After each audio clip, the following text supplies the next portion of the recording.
साथियों, आज हम बात करेंगे पैगंबरवाद पर। साथियों, ये पैगंबरवाद का जो प्रारंभ है वो जिसे आज हम इजराइल कहते हैं, उसके पास या आसपास इब्राहिम द्वारा किया गया, जिन्हें हम यहूदी कहते हैं।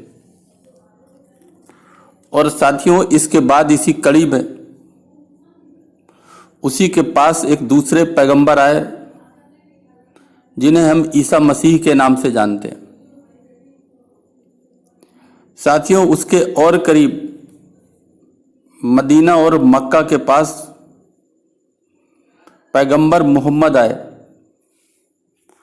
और साथियों, चौथे पैगंबर जिन्हें हम गुलाम अहमद कादियानी के नाम से जानते हैं, उन्होंने अपने आप को पैगंबर घोषित किया। तो साथियों, अगर हम मूल रूप से कहें तो ये चार ऐसे व्यक्ति थे जिन्होंने अपने आप को पैगंबर घोषित किया। अलग अलग नामों से ऊपर से अपना रिश्ता जोड़ा, अपनी किताबें बनाई और एक मजहब शुरू हो गया, उनके फॉलोअर्स शुरू हो गए। साथियों, ये एक दूसरे को गलत कह सकते हैं, तो फिर सच कौन है? इसका अंत नहीं है, ये एक अंतहीन विवाद है। इसी पर साथियों मैं कुछ बातचीत करूंगा। साथियों, मेरा मकसद किसी मजहब का अपमान करना नहीं है, बल्कि इतिहास के आईने में उसे देखना और उसका सुधार करना यदि संभव हो। वैसे भी साथियों, आजकल मजहब बस एक मजहब बनकर रह गया है। लेकिन साथियों, अगर हम मुख्य रूप से बात करें मोहम्मदी इस्लाम की, तो इसमें जो कुछ लिखा हुआ है उसे अधिकांश लोग आज पूरी तरह अनुपालन नहीं करते, क्योंकि लगभग 1200-1300 साल बाद अब उनका पालन किया जाना अक्षरशः लगभग असंभव सा हो गया है। साथियों, अगर हम इनमें नाम करें तो इब्राहिम से यहूदी, ईसा मसीह से मसीही और मोहम्मद से मोहम्मदी और कादियानी से कादियानी अर्थात अहमदिया, ये मुख्य चार पैगंबरों के अलग अलग फिरके हैं। और चारों अपनी बात कहते हैं और अपने आप को सच्चा समझते हैं और सच्चा कहते भी हैं। साथियों, इस प्रकार से इब्राहिम, जीसस, मोहम्मद और गुलाम अहमद कादियानी के साथ दुनिया में दर्जनों नबी आए। मगर साथियों,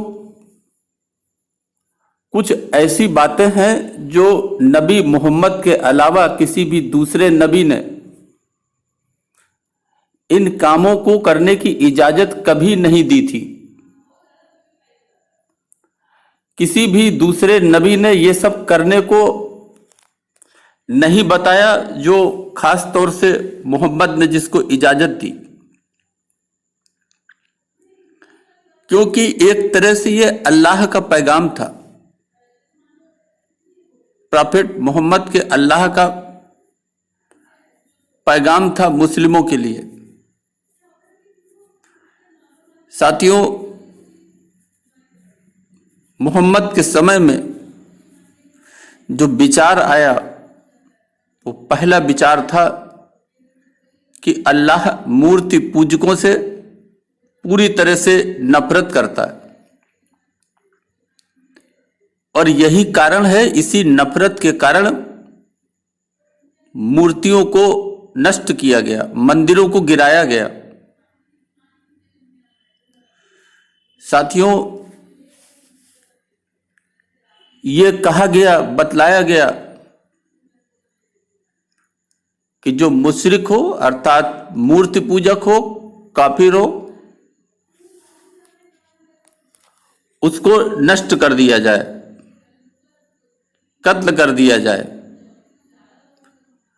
ऐसा किसी दूसरे नबी ने कभी नहीं कहा। साथियों, काफिरों अर्थात गैर मुस्लिम को मारकर उनकी दौलत और औरतों को लूटने का आदेश किसी दूसरे नबी ने कभी नहीं दिया। लूट में पकड़ी गई औरतों को बाजार में बेचना और अपने साथियों अर्थात सहाबा में बांटने जैसे नेक काम की इजाजत किसी और नबी ने कभी नहीं दी। साथियों, लूट में पकड़ी हुई औरतों से बलात्कार करने की इजाजत भी किसी और नबी ने कभी नहीं दी। साथियों, औरतों के पतियों को कत्ल करके उन औरतों से बलात्कार करने, निकाह करने, गुलाम बनाने, लौंडिया बनाने, रखैल बनाने की इजाजत किसी और नबी ने कभी नहीं दी। साथियों, काफिरों, हिंदू, यहूदी, ईसाई, बौद्धिस्ट जो दूसरे मजहब और धर्म को मानने वाले थे, उनको मारने, उनके हत्या करने की इजाजत, घात लगाकर हत्या करने की इजाजत किसी और नबी ने कभी नहीं दी।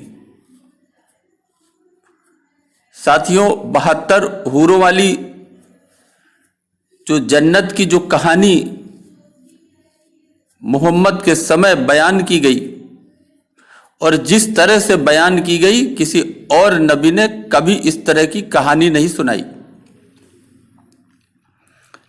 साथियों, लगभग आधी आबादी औरतों की है दुनिया में, लेकिन किसी और नबी ने औरतों को पूरी तरह बुद्धिहीन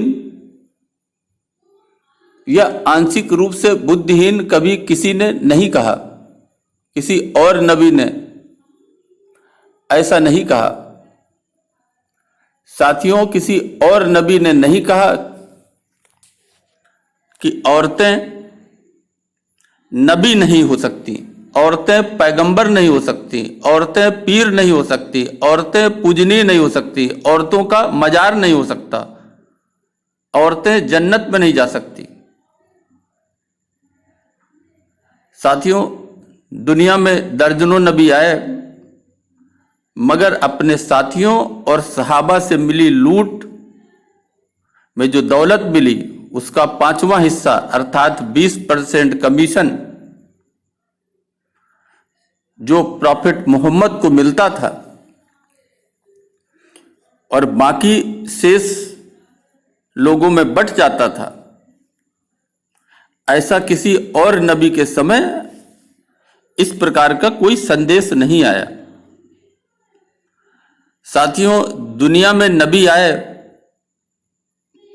मगर काफिरों, गैर मुस्लिमों से जजिया कर सिर्फ प्रॉफिट मोहम्मद के समय ही लागू हुआ और इस समय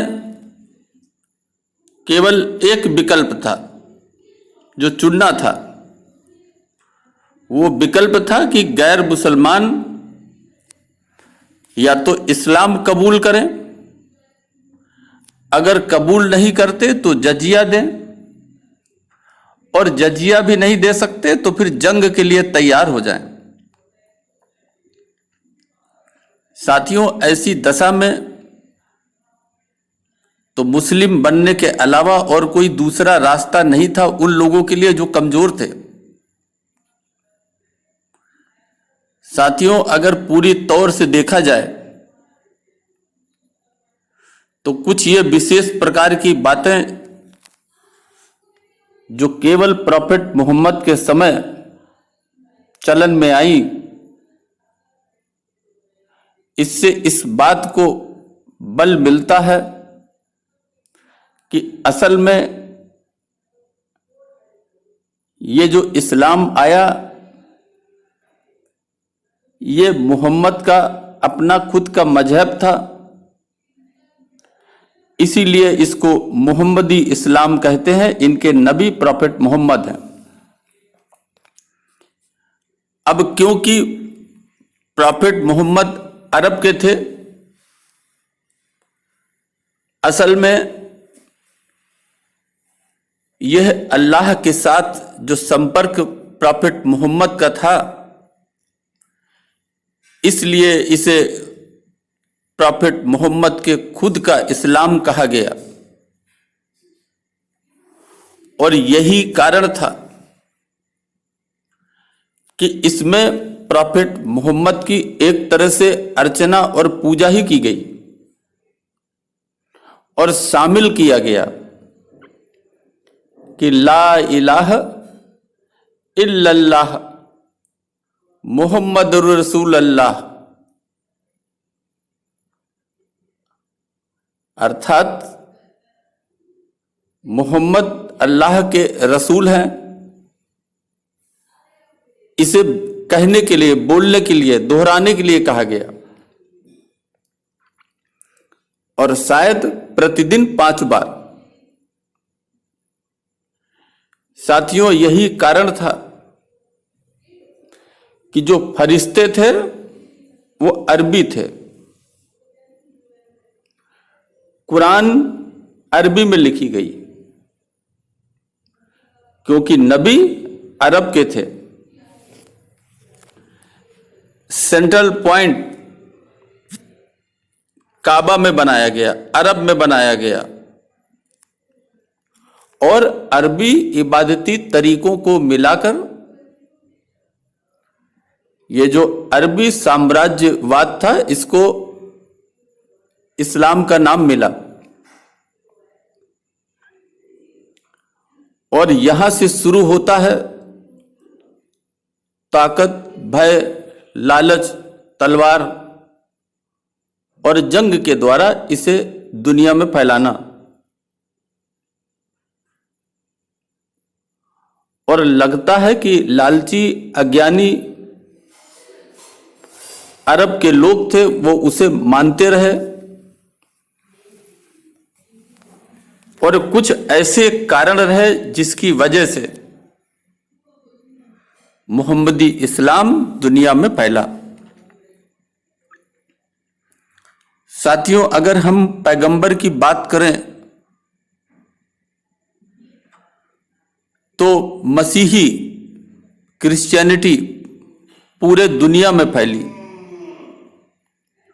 लेकिन दोनों में एक खास अंतर था। ईसाईयत का जो विस्तारवाद था, उस विस्तारवाद में व्यवसाय और व्यापार जुड़ा था। वह लोग जाते थे दुनिया के हर कोने पे, खाली जमीन पे उद्योग और कृषि की स्थापना करते थे, वहां से उत्पादन करके कमाते थे और लोगों को क्रिश्चियन भी बनाते थे। लेकिन समय आया, उन्होंने अपने कब्जे के धरती का हर हिस्सा लगभग छोड़ दिया। एक समय कहते हैं कि पूरी दुनिया में क्रिश्चियंस का साम्राज्यवाद फैला था। लेकिन साथियों, ये जो मोहम्मदी विस्तारवाद हुआ, ये विस्तारवाद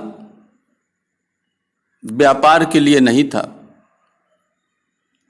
घोड़ों पर बैठ करके आए, तलवारें लेकर के आए, असलहे, तोपें, ये सब लेकर के आए, जगहों को लूटा, धमकाया, तमाम तरह के हथकंडे अपनाए,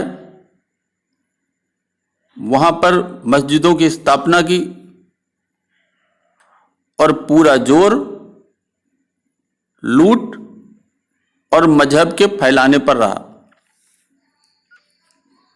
और जहां बैठ गए वहां पूरी तरीके से स्थायी रूप से बैठ गए और उन पूरी जगहों को इस्लाम में परिवर्तित करने के लिए हर हथकंडा अपनाया। ये दोनों में अंतर था। साथियों, यदि आप इतिहास पढ़ते हैं तो आप पिछले 1400 साल का दुनिया का इतिहास पढ़ के इन बातों को समझ सकते हैं और समझ सकते हैं कि जो भारत का भूभाग था वो कैसे धीरे धीरे इस्लाम में बदल गया, टुकड़े हो गए। ये सब बातें आप इतिहास से समझ सकते हैं।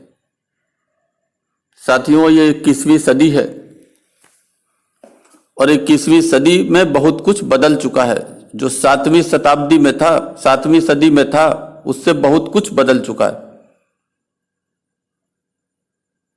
आज विज्ञान चिकित्सा में हो, अभियांत्रिकी में हो, हर क्षेत्र में आगे बढ़ रहा है। तो साथियों, हमें अपने व्यवहार और अपने तौर तरीकों में परिवर्तन करना होगा, तभी हम दुनिया में सरवाइव हो सकते हैं। अभी के लिए बस इतना ही। धन्यवाद।